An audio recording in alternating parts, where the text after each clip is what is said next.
वासंतिक नवरात्र 30 मार्च रविवार से शुरू हो रहा है। ऐसे में 9 दिनों तक हम अलग अलग माताओं के दर्शन करते हैं, अलग अलग मंदिरों में जाते हैं और साथ ही कुछ लोग घर पे कलश स्थापना कर 9 दिन माँ का पाठ भी कराते हैं।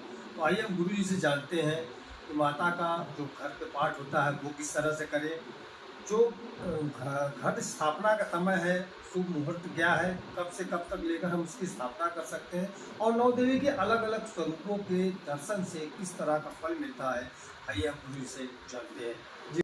हमारे यहाँ प्रथम शैलपुत्री च द्वितीयं ब्रह्मचारिणी तृतीयं चंद्रघंटेति कूष्मांडी चतुर्थकम् पंचमं स्कंदमातेति षष्ठं कात्यायनी च सप्तमं कालरात्रीति महागौरीति चाष्टमं नवमं शीतरात्रि च नौ दुर्गा प्रकीर्तिताः। ये नौ दुर्गा हमारे यहाँ है। इन नौ दुर्गाओं का जो आराधन होता है इसलिए होता है कि हमारे जीवन में जो विसंगतियाँ हैं वो विसंगतियाँ दूर हों और हम अच्छी चीज़ों के नवरात्र से हमारे यहाँ 9 वर्ष का आरंभ होता है। हमारा पुराना संवत चलता है, नया साल का आरंभ हम मानते हैं। विक्रम संवत का जो शुरुआत होता है उसी दिन होता है। ये भी कहा गया है कि ब्रह्मा जी ने इसी दिन सृष्टि की रचना की थी। तो ये हमारे यहाँ बहुत महत्वपूर्ण है। तो इसमें इस बार जो मुहूर्त है पूजन का, प्रातः काल से लेकर के दिन में 2:14 तक इस बार का मुहूर्त है। इस मुहूर्त में आप घट स्थापन कर सकते हैं। एक निवेदन सबसे करना चाहूँगा कि मृत्तिका कलश में बहुत ज़्यादा सावधानियां बरतनी पड़ती हैं। कहीं टूट जाए, कहीं चिटक जाए या छूना निकल जाए। अगर संभव हो तो आप पीतल या तांबे कलश रखें, वो जिससे उसका जल न गिरे, वो जल 9 दिन आपके घर में रहे और जब पाठ संपूर्ण हो जाए तो उसका जल को अपने पूरे घर में आप छिड़काव करा दें। और कलश के अंदर सुपारी, चावल, पैसा, दुर्वा, हरिद्रा सब रख करके भगवती का ध्यान करें और कलश कभी खुला न रहे। कलश हमेशा वस्त्र से ढका रहे। कलश के ऊपर एक कटोरे में चावल, उस पर नारियल स्वस्तिक बना करके मोदी लपेट करके उस पर भगवती के ऊपर वस्त्र, क्योंकि भगवती देवी स्वरूप है। मैं कई जगहों पर देखता हूँ कि कलश लोग खुला रखते हैं। कलश को कभी खुलता, क्योंकि नारी को हम खुला रूप में कभी नहीं देखते, तो उनको हमेशा ढका ही रखना चाहिए। 9 दुर्गाओं के पूजन में शैलपुत्री का पूजन प्रथम दिन करते हैं, द्वितीय दिन ब्रह्मचारिणी, तीसरे दिन चंद्रघंटा, चौथे दिन कूष्मांडा, पंचवें दिन स्कंद माता, सप्तम दिन कात्यायनी माता का, 7वें दिन कालरात्रि, 8वें दिन महागौरी और 9वें दिन सिद्ध माता का दर्शन हम करते हैं। काशी में 9 मंदिर हैं, 9 में अलग अलग, और उस पर बहुत ज़्यादा ध्यान नहीं देना चाहिए कि हम कौन सा वस्त्र पहन के जाएं, किस तरह से जाएं। हमको शुचिता, मन पवित्र होना चाहिए। कपड़े हमने पहन लिए खुले हुए, लेकिन मन में कलुषिता है, मन में पाप है, ऐसा दर्शन करने से कोई लाभ नहीं है। दूसरी बात, आजकल ज़्यादातर लोग मंदिर में जाते हैं तो जिनको हमारा परम पवित्र माना जाता है, माली को, उसको लोग अपने आप कहते चप्पल हमारा बोलो, तो भगवती की हमारा फूल के लेके अभी चप्पल हो गई, आपका ध्यान चप्पल पर भी न हो, आप दर्शन नहीं कर पाएंगे। शुचिता लेके जाए, जूता चप्पल चला जाए ठीक है, आपके कुछ जगह चला जाएगा। और कुछ न हो, एक माला, एक नारियल, कुछ नैवेद्य भगवती को अर्पण करें। हर मंदिरों में कोई ऐसा हमारे यहाँ बताया ही नहीं गया है कि आप इतना वस्तु लेके जाएं, ऐसा सामान लेके जाएं।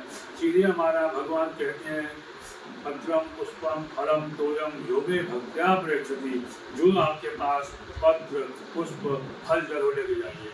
इस नवरात्रि में 9 गौरी के पूजन की प्रधानता भी है, क्योंकि भगवती जैसे संवत्सर नया होता है तो ये भगवती हमारी छोटी रहती हैं, और जब बासंती वो नवरात्र आता साथ ही भगवती बड़ी हो जाती हैं। इसमें दुर्गा की आराधना करते हैं, इसमें 9 गौरी की आराधना करते हैं। तो हमारे यहाँ मुक्त मालिका गौरी, ज्येष्ठा गौरी, सौभाग्य गौरी, सब 9 गौरियाँ हमारे यहाँ हैं। लेकिन गौरी का दर्शन करने के बाद भी आपको जो 9 देवियाँ हैं उनका दर्शन करना चाहिए। लेकिन एक चीज़ और यहाँ जान लीजिए, अगर आपका कोई इष्ट है, आपके संगठा देवी में इष्ट है, दुर्गा जी में इष्ट है, बागेश्वरी जी में इष्ट है, धूमावती में इष्ट है, तो आप एक देवी में जाकर के 9 दिन दर्शन कर सकते हैं, आपको वही फल प्राप्त होगा। क्योंकि जो हमारा इष्ट होता है हमारे मनोरथ को पूर्ण कर देता है। गुरु जी, इस समय ऋतु परिवर्तन का भी समय रहता है, ऐसे में तमाम रोग व्याधियां भी लोगों को परेशान करती हैं, तो उसके लिए क्या उपाय किए जाए, किस तरह से अपने शरीर को या दिनचर्या को रखा जाए कि हम इन रोग व्याधियों से बचें? इस प्रकार बसंतोत्सव में सारे वृक्ष के पत्ते गिर जाते हैं शिशिर ऋतु में, और बसंत ऋतु में नए पत्ते वृक्षों पर आते हैं। उसी प्रकार जो मानव देह है, इस देह में भी जो संरचनाएं भगवान ने बनाई है उसमें भी परिवर्तन होता है। हमारा ब्लड प्यूरिफायर इस समय होता है, तो इस समय अखाद्य वस्तुओं जो बहुत ज़्यादा तीखी कड़वी वस्तुएं हैं उनका सेवन नहीं करना चाहिए। जो सुगम सरल खाने की चीज़ें उनको खाना चाहिए। फल का सेवन करिए, ज़्यादा मांस मदिरा इसका सेवन न करिए, अंडा इत्यादि न खाइए। और हो सके तो चैत्र के महीने में पूरा चैत्र भर आप नीम की जो ऊपर की छोटी पत्ती होती दाल वाली, उसको अगर एक महीने अगर आप खा के 2-4 पत्ती रोज अगर 1 गिलास पानी पी लेते हैं, आपका शरीर साल भर तक रोगों और व्याधियों से बचा रहेगा। और प्रथम दिन नवरात्र के आम के जो छोटे पत्ते दाल वाले होते हैं उनको भी चबाए खाइए। अशोक के जो छोटे पत्ते लाल पत्ते उनको खाइए, तो आपके जीवन से रोग व्याधि दूर चली जाएगी। किसी प्रकार की समस्या जीवन में रोग से संबंधित शरीर संबंधित नहीं आएगी। गुरु जी, एक सवाल ये है कि नवरात्र में हम अलग अलग स्वरूपों में, जैसे विद्यार्थी हैं तो विद्या के लिए माँ की कैसे आराधना करें, इनको धन की कमी है वो धन के लिए कैसे माँ की आराधना करें, जिनका व्यापार नहीं चल रहा है वो माँ की कैसे आराधना करें, जिनका स्वास्थ्य ठीक नहीं है वो माँ की कैसे आराधना करें, तो जो अलग अलग मनोकामनाएं हैं उसके लिए माँ की कैसे पूजा? देखिए, संसार कामनाओं से भरा हुआ जगत है, यहाँ सबकी अलग अलग कामनाएं हैं। देवी एक है, उस देवी को सबके मनोकामनाओं को पूर्ण करना है, तो हम किसी एक को इष्ट बनाने हैं। अब हम एक देवी के यहाँ विद्या मांगने जाएं, एक के यहाँ बल मांगने जाएं, एक के यहाँ संपत्ति मांगने जाएं, एक के यहाँ अन्न मांगने जाएं, तो पता लगा पूरा नवरात्र तो आपका ऐसे में निकलेगा। तो मांगते मांगते कुछ मिला कुछ भी नहीं, हर जगह लंबी लाइन में आप खड़े हुए, मांग नहीं पाए और मंदिर बंद हो गया। तो किसी एक देवी के यहाँ जाए।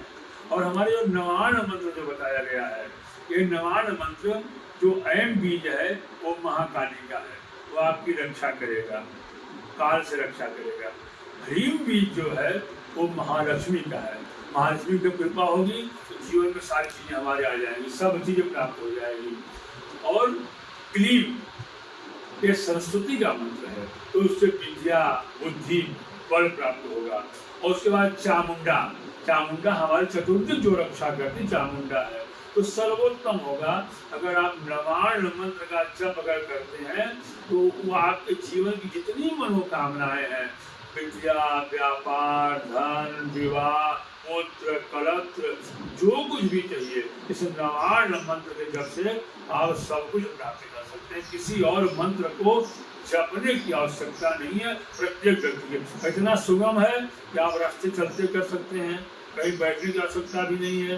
आप रास्ते चलते चलते मन में जब से चले जा रहे हैं, अभी जब की संख्या पूर्ति हो रही है, इससे बढ़िया कुछ सुगम मंत्र नवरात्रि हम मंत्र है ओम ऐम ह्रीम क्लीम चामुंडायै विच्चे। ओम ऐम ह्रीम क्लीम चामुंडायै विच्चे, इसको हम नवार्ण मंत्र बोलते हैं। इसमें 9 वर्ण है, 9 वर्णों से बना हुआ है। इसमें 9 दुर्गा विराजमान है, वो 9 दुर्गा हमारी मनोकामनाओं को पूर्ति करती हैं।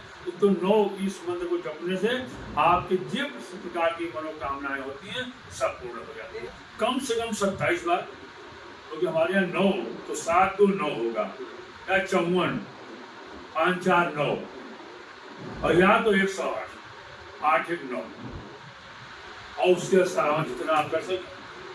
और अगर दुर्गा सप्तशती की संख्या बराबर करना है तो 9 माला रोज करें, 108 बार 9 बार करें, आपको दुर्गा पाठ का फल मिलेगा आपको। किस तरह हम माँ दुर्गा को प्रसन्न कर सकते हैं? मात्र एक नवान मंत्र से ही मात्र सभी मनोकामनाओं की पूर्ति हम कर सकते हैं। तो इस नवरात्र में इस मंत्र का पाठ कर अपने हर मनोकामना को पूर्ण करें।